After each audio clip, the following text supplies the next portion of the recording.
सभी विद्यार्थियों को वंदे मातरम। मैं विकास श्रीवास्तव विक्रमादित्य आईएएस गोरखपुर के यूट्यूब चैनल पर आपका स्वागत करता हूं।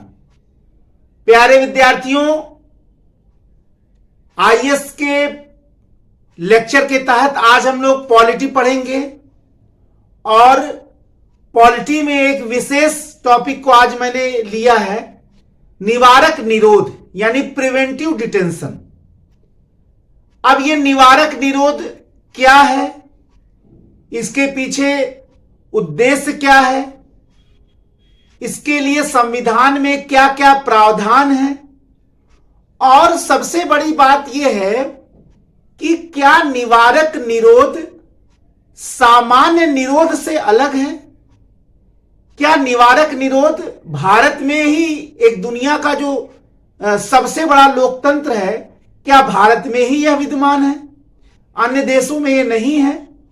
इन तमाम प्रश्नों का आज हम लोग डिस्कशन अपने इसी लेक्चर के तहत करेंगे। मैंने आपको बार बार बताया है, सिविल सेवा कोई साधारण परीक्षा नहीं है। यह परीक्षा आपके ज्ञान की गंभीरता का परीक्षण है। आप अपने विषयों को कितना गहनता से उसका आपने अध्ययन किया है, आपने अपने विषयों को कितना अंदर से पढ़ा है, आप अपने विषयों के बारे में कितने विश्लेषण की क्षमता रखते हैं, इन तमाम चीजों का मूल्यांकन परीक्षण इन सिविल सेवा की परीक्षा में होता है। इसलिए आपको अपने एग्जामिनेशन के दौरान, अपने तैयारी के दौरान इन बातों का हमेशा ध्यान रखना होगा कि तैयारी आपको हमेशा असाधारण रूप से करनी पड़ेगी। असाधारण का मतलब मैंने बार बार बताया है, आपको उसको हल्के में नहीं लेना है, डर भी नहीं जाना है। निडर होकर आपको सतर्कता के साथ आपको तैयारी करनी है, ताकि कोई कमी और कसर न रह जाए। आइए हम लोग प्रारंभ करते हैं निवारक निरोध। निवारक निरोध प्रिवेंटिव डिटेंशन एक ऐसी प्रक्रिया है जिसके तहत व्यक्ति को बिना किसी न्यायिक प्रक्रिया के, बिना किसी मुकदमा के या बिना किसी अपराध के जेल में बंद कर दिया जाता है, यानी उसका निरोध कर दिया जाता है। लेकिन निरोध किया किस लिए जाता है? निवारण के लिए। अब प्रश्न यह उठता है कि यह निरोध, उसको जेल में बंद किया जा रहा है, उसको नजरबंद किया जा रहा है, तो क्यों किया जा रहा है? उस व्यक्ति ने ऐसा क्या कर दिया है कि बिना न्यायिक प्रक्रिया के, बिना उसके द्वारा किसी अपराध के उसको जेल में नजरबंद क्यों किया जा रहा है? तो निवारक निरोध एक ऐसा निरोध है जिसके तहत किसी व्यक्ति को बिना अपराध के नजरबंद कर दिया जाता है, जेल में डाल दिया जाता है, बिना किसी अपराध के, बिना न्यायिक प्रक्रिया के। अब प्रश्न यह उठता है कि इस निवारक निरोध के पीछे उद्देश्य क्या है? किसी व्यक्ति को बिना किसी न्यायिक प्रक्रिया के निवारक निरोध के तहत इसलिए जेल में बंद किया जाता है क्योंकि उसके द्वारा किए जाने वाले किसी कार्य से कानून व्यवस्था का उल्लंघन होने वाला है, सार्वजनिक व्यवस्था को नुकसान पहुंचने वाला होता। यानी अभी उसने कृत्य किया नहीं है, लेकिन वह ऐसा कुछ कर सकता है जिससे कानून और व्यवस्था का उल्लंघन हो सकता है, सार्वजनिक व्यवस्था को हानि पहुंच सकती है। यानी किसी व्यक्ति को इस प्रत्याशा में गिरफ्तार किया जाता है, किसी व्यक्ति को इस प्रत्याशा में नजरबंद किया जाता है, किसी व्यक्ति को इस प्रत्याशा में जेल में डाला जाता है कि उसके द्वारा किए जाने वाले किसी कृत्य से कानून एवं व्यवस्था को नुकसान पहुंच सकता है, सार्वजनिक व्यवस्था का उल्लंघन हो सकता है। जहां सामान्य अपराध में व्यक्ति को अपराध किए जाने के बाद न्यायिक प्रक्रिया के तहत जेल में डाला जाता है, वहीं निवारक निरोध के अंतर्गत व्यक्ति को बिना किसी अपराध के, बिना किसी न्यायिक प्रक्रिया के केवल इस प्रत्याशा में नजरबंद किया जाता है, इस प्रत्याशा में प्रिवेंटिव डिटेंशन किया जाता है कि वो कुछ ऐसा कर सकता है या कुछ ऐसा करने वाला है जिससे कानून व्यवस्था का उल्लंघन हो सकता है। अब आपको ये थोड़ी सा ऐसी बात लगती होगी जैसे कि हम लोग अगर याद करें तो 1919 में अंग्रेजों ने रॉलेट एक्ट लाया था, बिना अपील, बिना वकील, बिना दलील का कानून। रॉलेट एक्ट के तहत किसी भी व्यक्ति को कहीं भी बिना मुकदमा चलाए किसी भी समय गिरफ्तार किया जा सकता था और बिना किसी लिमिट के कितने दिनों तक जेल में रखा जा सकता था। इसको काला एक्ट भी कहा गया, बिना अपील, बिना वकील, बिना दलील का कानून कहा गया। अब प्रश्न यह उठता है कि क्या निवारक निरोध, क्या रॉलेट एक्ट की तरह कोई कानून है क्या?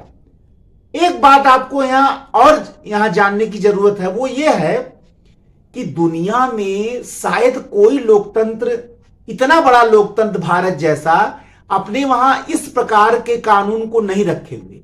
ये भारत ही दुनिया का इतना बड़ा लोकतंत्र है जहां निवारक निरोध जैसे कानून हैं और कई बार यह मुद्दा विचारणीय भी हो जाता है और बहुत सारे संविधानविद या कानून के ज्ञाताओं के बीच एक चर्चा का विषय भी बन जाता है कि आखिर भारत जैसा लोकतांत्रिक देश और दुनिया का सबसे इस महान संविधान में ऐसी व्यवस्था क्यों है। तो पहले तो यह हम जान लें कि भारत के संविधान का कौन सा अनुच्छेद निवारक निरोध के संबंध में प्रावधान करता है। देखिए, भारत के संविधान का अनुच्छेद 22 में खंड 3 से लेकर 7 तक, आर्टिकल 22 का क्लाज 3 से लेकर क्लाज 7 तक का जो प्रावधान है वो निवारक निरोध के संबंध में प्रावधान करता है, ठीक है ना। और अनुच्छेद 22 के खंड 3 से लेकर 7 तक निवारक निरोध के संबंध में जो जो प्रावधान किए गए हैं उसके बारे में भी पहले हम लोग जान लें। देखिए, जब कोई ऐसा नहीं है, देखिए भारत एक लोकतांत्रिक देश है, दुनिया का सबसे महान संविधान हमारे पास है और मैंने आपको बार बार बताया है कि भारत का संविधान ही दुनिया का एकमात्र ऐसा संविधान है जहां इंसान से लेकर जानवर सभी का पोषण किया गया। तो ऐसा नहीं है निवारक निरोध रॉलेट एक्ट की तरह है। देखिए, इसके पीछे उद्देश्य है कि भाई कानून व्यवस्था का को हानि ना पहुंचे, लॉ एंड ऑर्डर का मामला उत्पन्न ना हो या सार्वजनिक व्यवस्था का मामला डिस्टर्ब ना हो, ये इसके लिए किया गया है। और एक बात आपको और जानना चाहिए कि भारत जब आजाद हुआ तो उसके समक्ष बड़ी विकट परिस्थितियां थी। बहुत सारी विभाजनकारी शक्तियां भारत को बंटवाना चाहती थी, भारत को विनष्ट करना चाहती थी, भारत को परेशान करना चाहती थी। कहीं पूर्वोत्तर का अलगाववाद चल रहा है तो कहीं जाति भाषा क्षेत्र के नाम पर भारत में अलगाववादी शक्तियां कार्य कर रही हैं। तमाम शक्तियां भारत को अपनी अपनी ओर खींच रही थी, बंटवारे की ओर ले जा रही थी। एक पाकिस्तान की बात छोड़िए, कई बार भारत को खंडित होने की समस्या हमेशा पैदा होती रही। शायद यही कारण है कि भारत में हमारे संविधान निर्माताओं ने सुरक्षात्मक कारणों को लेकर ऐसे प्रावधान का उपबंध किया हो भारत के संविधान में, अनुच्छेद 22 में खंड 3 से लेकर 7 तक। अब जब निवारक निरोध के तहत कोई व्यक्ति गिरफ्तार किया जाता तो उसके भी कुछ अधिकार है। सबसे पहले उसको उसका कारण बताया जाएगा। बहुत संभव अगर होगा तो उसको वकील से परामर्श करने का भी अधिकार दिया जाएगा। जहां नहीं संभव वहां ऐसा नहीं किया जाएगा, लेकिन जहां संभव है वहां ऐसा किया जाएगा कि भाई उससे सबसे पहले तो कारण बताया जाएगा कि भाई तुमको गिरफ्तार किया गया, जो कि एक न्यायिक प्रक्रिया का पहला आधार है। दूसरा, उसको यह भी कहा जाएगा कि भाई तुम अपने पसंद के वकील से तुम विचार विमर्श भी कर सकते हो। लेकिन जहां संभव नहीं है वहां ऐसा नहीं किया जाएगा, जहां संभव वहां हो पाएगा। इसके अलावा निवारक निरोध के तहत जिस व्यक्ति को गिरफ्तार किया जा रहा है उसको अधिकतम 3 महीने तक रखा जाएगा, अधिकतम 3 महीने तक रखा जा सकता है। एक सलाहकारी परिषद बैठाई जाएगी जिसमें न्यायिक सदस्य भी होगा और वह सलाहकारी परिषद यह तय करेगा कि इस व्यक्ति को 3 महीने से ज्यादा निरोध में रखा जा सकता है या नहीं। अगर वह सलाहकारी परिषद ये कह देगा कि नहीं रखा जा सकता तो रखा जाएगा, अगर वह सलाहकारी परिषद ये नहीं कहता है कि इसको नहीं रखा जाएगा तो नहीं रखा जा सकता है। ठीक है ना। यानी कि जो व्यक्ति निवारक निरोध के तहत पकड़ा जा रहा उसके भी कुछ अधिकार दिए गए। हालांकि 44वें संविधान संशोधन के तहत ये 3 महीना को घटाकर 2 महीना कर दिया गया था, लेकिन अभी वो लागू नहीं हो पाया है। इसलिए 3 महीना वाला जो प्रावधान है कि बिना किसी व्यक्ति को निवारक निरोध के तहत पकड़े जाने पर अधिकतम 3 महीना रखा जा सकता है, लेकिन हां सलाहकारी परिषद अगर निर्देश करता है कि 3 महीने ज्यादा रखा जा सकता है तो रखा जा सकता है। अब इसमें एक सबसे बड़ी बात यह है कि निवारक निरोध के तहत भारत में कई कानून लागू हुए, जैसे निवारक निरोध 1950 का लागू हुआ, फिर राष्ट्रीय सुरक्षा अधिनियम भी लागू हुआ 1980 का लागू हुआ, मीसा एक्ट लागू हुआ, इसके अलावा पोटा एक्ट लागू हुआ। इस समय एनएसए चल रहा है जो 1980 में लागू हुआ है, राष्ट्रीय सुरक्षा अधिनियम एनएसए 1980 वाला। कई कानून आए सुरक्षा के तहत और कई कानूनों को रद्द भी कर दिया गया, चाहे वो पोटा हो, चाहे वो मीसा हो, चाहे वो टाडा हो। इन तमाम सारे कानूनों का दुरुपयोग होने लगा। बहुत सारी राजनीतिक पार्टियां, बहुत सारे राजनीतिक नेता अपनी राजनीतिक दुश्मनी को निकालने के लिए इन तमाम सुरक्षात्मक या निरोधात्मक कानूनों का वो उल्लंघन करने लगे। इसीलिए ज्यादातर कानून हो, चाहे निवारक निरोध अधिनियम 1950 वाला हो, चाहे वो मीसा एक्ट हो, चाहे वो टाडा हो, चाहे वो पोटा हो, सब बाद में रद्द करते चलेंगे। ठीक है ना। एनएसए इस समय लागू, राष्ट्रीय सुरक्षा अधिनियम एनएसए 1980। लेकिन इस निवारक निरोध पर हमेशा विवाद होता रहा है और हमेशा यह भारतीय संविधानविद के समक्ष जो है, संविधानविदों के समक्ष ये विश्लेषण का विषय रहा कि भारत जैसे लोकतांत्रिक देश में क्या ऐसे प्रावधान होने चाहिए। कई बार नेताओं ने इनका इतना दुरुपयोग किया है कि मात्र सामान्य कानून व्यवस्था के मामले पर लोगों को गिरफ्तार करके प्रताड़ित किया है। यही कारण है अभी हाल ही में कोर्ट का एक डिसीजन आया तेलंगाना विवाद में। तेलंगाना विवाद में कोर्ट ने यह कहा है कि निवारक निरोध के तहत किसी व्यक्ति को केवल कानून एवं व्यवस्था के मामले में आप गिरफ्तार नहीं करेंगे, क्योंकि कानून व्यवस्था का मामला तो बहुत छोटा भी हो सकता है, लॉ एंड ऑर्डर का मामला बहुत छोटा भी हो सकता है। हां, आप अब गिरफ्तार कर सकते हैं सार्वजनिक व्यवस्था के उल्लंघन के मामले। केवल कानून और व्यवस्था के उल्लंघन के मामले में आप निवारक निरोध के तहत किसी व्यक्ति को नहीं गिरफ्तार कर सकते हैं।